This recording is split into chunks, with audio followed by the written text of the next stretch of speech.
আধিপত্যবাদের বিরুদ্ধে সোচ্চার ছিলেন, ফ্যাসিবাদের বিরুদ্ধে সোচ্চার ছিলেন, রাজনৈতিক প্রতিহিংসার শিকার ছিলেন। এজন্য এটা মেডিকেল কিলিং হতে পারে এই ধারণা আমরা করতেই পারি। আওয়াজ করে বলেন ঠিক কিনা? যে সময়টা আমরা কাটাচ্ছি এত সুন্দর সময় বাংলাদেশ আর পাবে না। আমাদের জন্মের পর থেকে এরকম চমৎকার সময় আমরা পাই নাই। এটাই আসল সময়। আমরা ইন্টারিম গভর্নমেন্টের কাছে দাবি জানাই, উচ্চতর তদন্ত কমিটি করে এটা কি হত্যাকাণ্ড ছিল নাকি স্বাভাবিক মৃত্যু ছিল, এই রিপোর্ট গণমানুষের কাছে প্রচার করে জানাতে হবে। এই দাবির সাথে কি সবাই আপনারা একমত? একমত, হাত তুলে দেখা।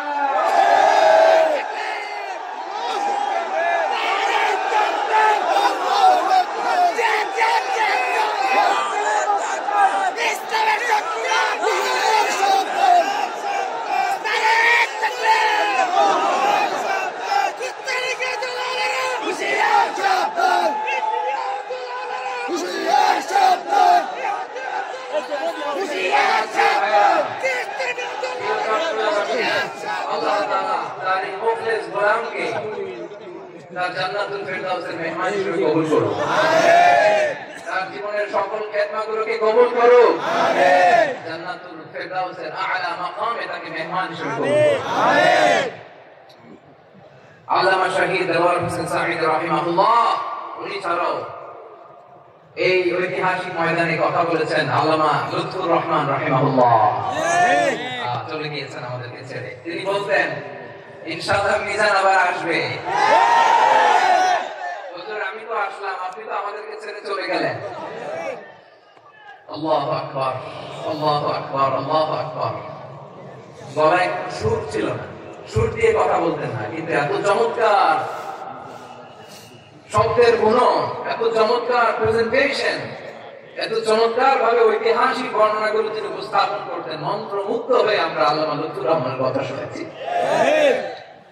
আমরা হযরতুল আল্লাম লুৎফুর রহমান রাহিমাহুল্লাহর জন্য এই বিশাল ময়দান থেকে দোয়া করছি, আল্লাহ তাআলা তুমি তোমার এই খাদেমকে জান্নাতের মেহমান হিসেবে কবুল করে নাও। আমিন।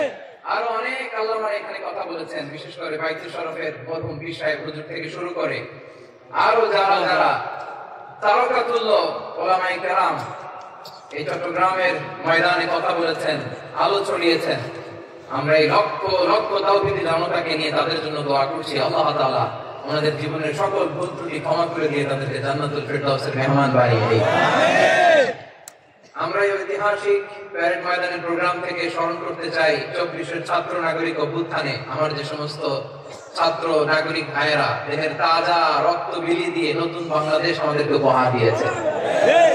বিশেষ করে আপনাদের এই চট্টগ্রামের শহীদ ফাইসাল, শহীদ ওয়াসিম সহ সকল শহীদকে আল্লাহ তাআলা কবুল করুক। আমরা সবাই পড়ি আমিন। প্রিয় ভাইরা, আমি নগণ্য একজন কোরআনের ছাত্র। এত বিশাল মঞ্চে এত বড় প্ল্যাটফর্মে কথা বলা আমার জন্য সাজে না। তারপর আমাদের মুরব্বীরা আমাদের ডানে বায়ে বসে আছেন, ওনাদের আদেশ ক্রমে, ওনাদের অনুমতি ক্রমে কিছু কথা আজকে এই ঐতিহাসিক প্রোগ্রামে আপনাদের সামনে উপস্থাপন করার চেষ্টা করবো। ওমা তাওফীকি ইল্লা বিল্লাহ। প্রিয় ভাইরা, 5 দিন ব্যাপী এই তাফসীরুল কোরআনের প্রোগ্রামে অনেক ওলামা হযরত কথা বলেছেন। যারা কোরআন সুন্নাহ থেকে আমাদেরকে কোরআনের কথাগুলো শোনালেন, আমরা যেন সেগুলো আমল করতে পারি, আল্লাহ আমাদেরকে তৌফিক দান করুন। আমিন। শুরুতে আমাদের নিয়তটাকে খালেস করে নেওয়া দরকার। এই যে গ্যাদারিং, এই যে হিউজ শোডাউন, এগুলো যদি আমাদের নিজেদেরকে পরিবর্তন না করে তাহলে এতে কোনো লাভ নাই। বলেন ঠিক কিনা? এই প্রোগ্রাম যদি আমাদের জীবনকে পরিবর্তন করে, আমাদের চিন্তার ডিএনএ কে চেঞ্জ করে দেয়, তাহলেই চট্টগ্রামের প্যারেড ময়দান সার্থক। আসুন আমরা চিন্তাকে খালেস করে নেই। আমরা সবাই নিয়ত করি যে যতটুকু কথা আমরা কোরআনের আলোকে শুনবো, আমলের নিয়তে শুনবো ইনশাআল্লাহ। বলেন সবাই ইনশাআল্লাহ। আপনারা সবাই ঠিকঠাক আছেন তো? ইনশাআল্লাহ। কখন আসছেন আপনারা? সবাই আসছেন কখন? কেউ দুপুরে,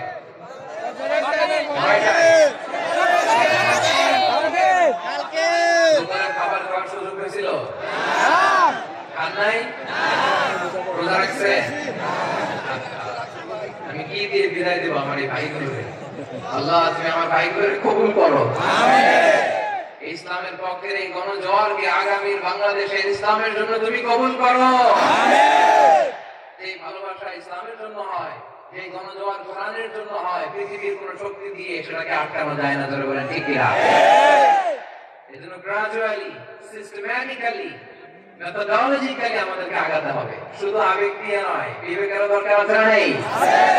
প্রিয় ভাইয়েরা, আসুন, আমাদের কথা অনেক বেশি, সময় অনেক কম, আমরা আর কাল বিলম্ব না করে মহাবিশ্বয় মহাগ্রন্থ কুরআনুল কারীম থেকে কিছু কথা শুনি। আমি যে টপিকটা নিয়ে আজকে ঐতিহাসিক চট্টগ্রামের প্যারেড ময়দানে তাফসীরুল কোরআন প্রোগ্রামে আলোচনা করব, সেটা হচ্ছে সূরাতু আন-নাহলের 90 নম্বর আয়াত নিয়ে কিছু কথা আমরা উপস্থাপন করবার চেষ্টা করব ইনশাআল্লাহ।